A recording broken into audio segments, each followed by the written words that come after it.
Big Bryan here, 8747 Productions, Skinny Sumo, and I'm here with Tosin Abasi from the band Animals as Leaders. Tosin came onto the scene a couple years back, and Animals as Leaders wasn't your first endeavor into music, and you were with a band called Reflux. But the differences in the band Reflux from the things that I've heard to Animals as Leaders, not only is the whole entire style of music different, but the way you approach music is different. Talk about that for a minute. How do you come into what you're writing, and what's changed in you since you got out of the band Reflux?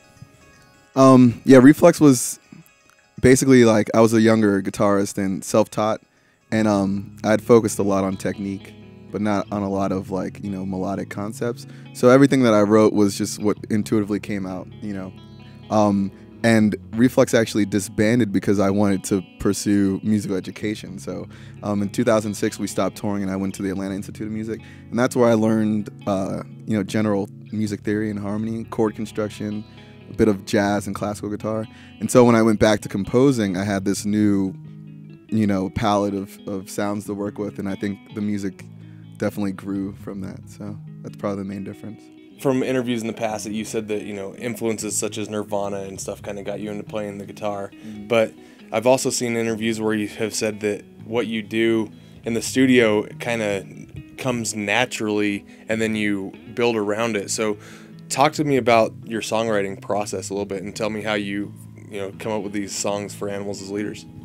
Yeah, I mean, I think I'm like most guitar players where we're always kind of noodling around, and then sometimes something worth repeating pops up, So for me, the songs are kind of just born spontaneously, just from riffing around on my guitar. And I'll start to hold on to a riff, and then maybe I could think of a B section. And then there's usually a point where I feel like I've gotten enough of these bits that I want to record it all as a whole. So our process is to track in these guitar skeletal ideas to a click. And then from there we usually start to either layer another guitar part, or usually we add drums. We'll program some drums, and the song starts to take shape from there, and then hopefully it has its own sort of, it leads you, and you can hear what you want to put in next. But all the songs start on the guitar. So. Very cool, very cool. So when you go into the studio, and I don't know anything about where you've recorded and who helped you produce stuff, but what's your relationship like with the engineer when you go into that studio? We have a pretty unorthodox history of recording. The first Animals as Leaders album was done before there was actually a band. And it was me and Misha Mansour, who is in a band called Periphery. And he's an excellent producer and a good friend of mine. And so he was literally the drummer, engineer, mastering engineer, and co-writer on that album. And that's where that's where the sound came from. And then on our second album, Weightless, this is after the band had been touring, and I had some permanent members. We took kind of the same approach. We recorded in our living room. We just had a Cubase setup, and we record everything direct usually. We bought an electronic kit so our drummer could perform certain parts, but we tracked the MIDI. So it's the same idea for both albums. The engineer or producer's relationship is really integral, and we do everything in the box basically. What's an advantage you'd say going direct versus having microphones set up all over the place? Just convenience, because engineering is it's an art, and mic placement can change, and you need proper environments, and you don't always have that benefit. So with recording direct, it alleviates a lot of these sort of variables, and you can record it 3 a.m. if you want to, or there's a lot of advantages to it. Also, if you track a dry signal with your guitar tone, you can reamp it later to benefit your mix. You're not married to what you print, so I think it just adds flexibility and convenience. Very cool. I think it's a very cool way to do it. So after you've sculpted out, gone through, made a song, then how do you sculpt your tone accordingly? Hopefully what we track in is what we're going to use. But what we did on Weightless is we used these Axe effects, the Fractal Audio Systems Axe effects, which is what we use live as well, and it's our primary tone. But for some of the lead stuff, we took the unprocessed guitar signal and we ran it through a Waves plugin, I think GTR, and it just had a different presence in the mix. And we just maybe used a lot less gain and just had a slightly different tone that we blended in with the recorded, guitar lead tone. Just stuff like that, just to make it pop out or more vivid. We did an interview a few months back with Paul Masvidal from Cynic, and he said that he's seen a big rise in what you guys have done, and we asked him that if he's thought that Cynic has benefited from that, and he said absolutely, and he said that bands like Opeth, Skeletal Summit, Animals as Leaders all help each other as they gain in fame. But I specifically noticed that you have like a very high rise to fame. And in the last couple of years, you just have like this fan base that really is dedicated to what you guys are doing. What do you think is going to continue to shape that, and how do you think you're changing the musical landscape altogether? Good question. For me, I'm still concerned with progressing as a guitarist. So there's new techniques I'm working on that I feel are like really fresh, and just I feel like Animals as Leaders is a band that will always evolve, so every release should be like a step forward.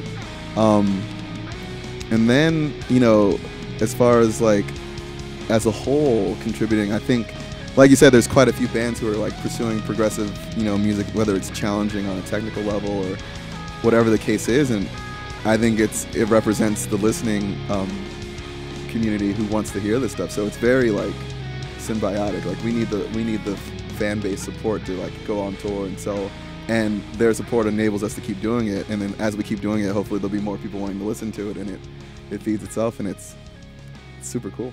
It is super cool, and I love what you guys are doing. I love how there's appropriate times for the 4-bar chord songs, and get you in the mood, and of course like Pantera can do a one-note bend and get like one of the heaviest riffs out there, but he also had that technical side, and I love how you guys interweave so many genres. And what would you say your genre of music is? That question is very hard to answer. I guess if I had to put it into like a category, it'd be progressive instrumental metal. But there's elements of electronica, there's jazz elements. So it doesn't fit very neatly inside of a box, which I think is cool. It's kind of what I wanted to happen anyway. So we call it jazz metal progressive fusion. So that's kind of where we're at with it. But you mentioned earlier in the interview that you took some time off and went to school to pursue music even at a farther level. What would be a word of advice you'd have to any student that might be going into like an engineering degree, or studying Sue in like your footsteps? What would a word of advice you have for them be? I would say be clear on what you want to get out of it, but also don't resist things that seem to stand outside of what you think you want out of school, if that makes sense. Like, there's going to be things that you don't want to do, but just do them, because you never know how it's going to benefit you later. And then also, I think it's important, if you're deciding to go to school, like, focus on that window of time. Like, maybe don't go out on the weekends, or and save that till when you get out, because like you're only there for that window of time, and it's really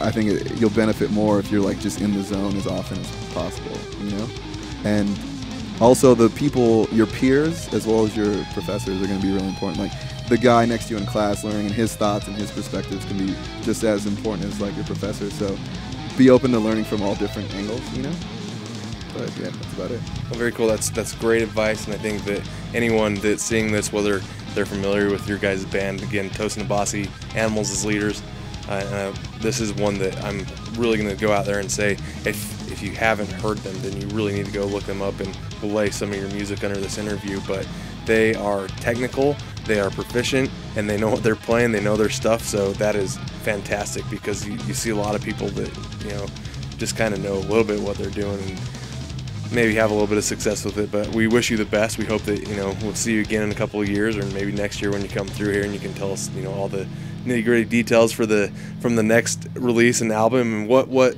in closing, what does Animals as Leaders have in the future? We actually want to start recording directly after this tour, so hopefully there'll be a new release like soon. Yeah. Very cool, very cool. And like I said, you know, we wish you the best in that. It's Big Bryan here with 8747 Productions and Skinny Sumo with Tosin Abasi. Thank you so much for doing this, and we'll see you guys wherever you are. We'll see you guys next time. So.